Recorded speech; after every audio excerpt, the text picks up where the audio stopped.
కనుక భగవానుడికి ఆనందాన్ని చేకూర్చటమే జీవుడైన ప్రతివాడి యొక్క లక్షణము. భగవంతుని యొక్క ముఖ విలాసము కోసమే మనము వారికి సేవ చెయ్యాలి. కానీ నా ఆనందం కోసం నేను భగవంతుడికి సేవ చేస్తున్నానండి, నీ ఆనందం కోసం చెయ్యకూడదు. భగవంతుడికి ఆనందాన్ని కలిగించేటువంటి పనిని మనం చేయవలసిన అవసరం ఉన్నది అని చెప్పి ఈ జీవుని యొక్క లక్షణాన్ని ఇక్కడ మనకి ప్రత్యేకంగా తెలియచేస్తూ ఉన్నారు. ఇది ప్రతి వాళ్ళు కూడా మనసులో సంపూర్ణంగా అవగాహన చేసుకోవలసిన విషయం. అది లేని నాడు మనకి ఇది ఒక ప్రాకృతికమైనటువంటి స్త్రీ పురుషుల యొక్క సంయోగంగా కనపడుతూ ఉంటుంది. అంటే సాధారణంగా మనం ఏమనుకుంటూ ఉంటామంటే, ఏమండి ఒక జీవి జన్మించాలి అనంటే ఒక ఆడ ఒక మగ వీరి యొక్క సంయోగము వలనే ఒక జీవి జన్మిస్తుంది, లేకపోతే లేదు కదా అని అంటాం. కానీ భగవంతుడు సర్వసామర్థ్యం కలిగినవాడు. ఆయన తలచుకున్నప్పుడు ప్రపంచము ఎన్నో రకాలుగా సృష్టి అనేటువంటిది జరిగిపోయింది. మనం పెట్టుకున్నమేమో మనకి తెలిసిన ప్రస్తుతపు నియమం ఏదైతే ఉందో ఆ సమయంలో ఆయనకి అవసరం లేకుండా ఉండింది. ఈ నియమాలకు అతీతుడైన వాడు ఆయన. ఆయన తలచుకుంటే ఎవరైనా ఎప్పుడైనా పుట్టవచ్చు.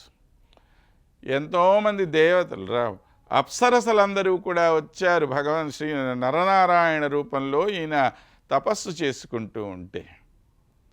ఆ అప్సరసలు ఎవరు? ఈయన చేత సృష్టింపబడిన వాళ్లే కదా.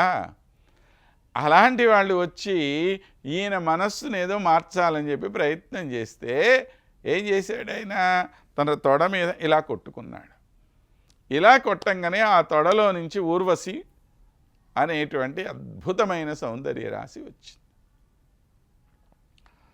ఈ ఉన్న అప్సరసలందరికన్నా కూడా అత్యంత సౌందర్యవతి అయినటువంటి ఆమె ఆ ఊర్వశి. మరి ఈ ఊర్వశి ఏ విధంగా జన్మించిందండి? దీనికి ఏమన్నా మీకు అక్కడ ఒక ఉదాహరణ కానీ ఒక పద్ధతి కానీ, లేకపోతే మనం చెప్పినట్లు ఈ స్త్రీలు పురుషులు ఈ సమాగమం ఇవి అవి ఏమన్నా ఉన్నాయా? భగవంతుడి ఇచ్ఛ అనేటువంటిది ప్రథమం ఇక్కడ.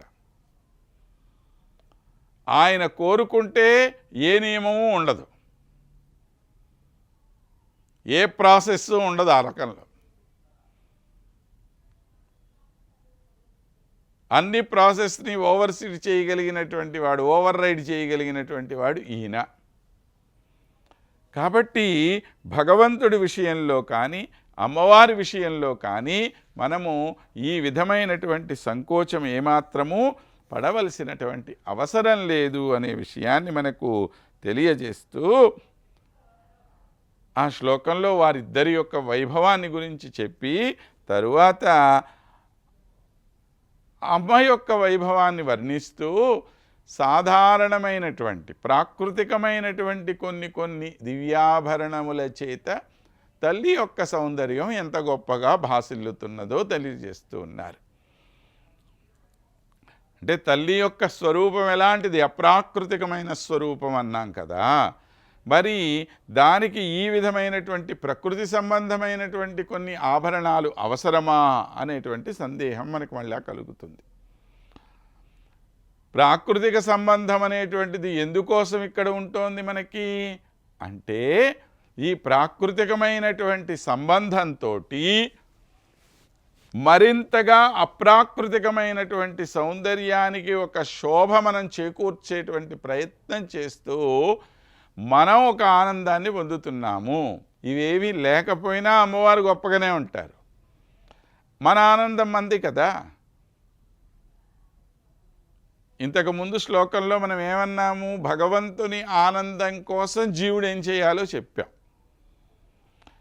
ఇప్పుడు మనం ఆనందం పొందుతుంటే ఈ ఆనందాన్ని చూసి భగవంతుడు కూడా ఆనందాన్ని పొందుతాడనే విషయం కూడా మనం గుర్తుపెట్టుకోవాలి.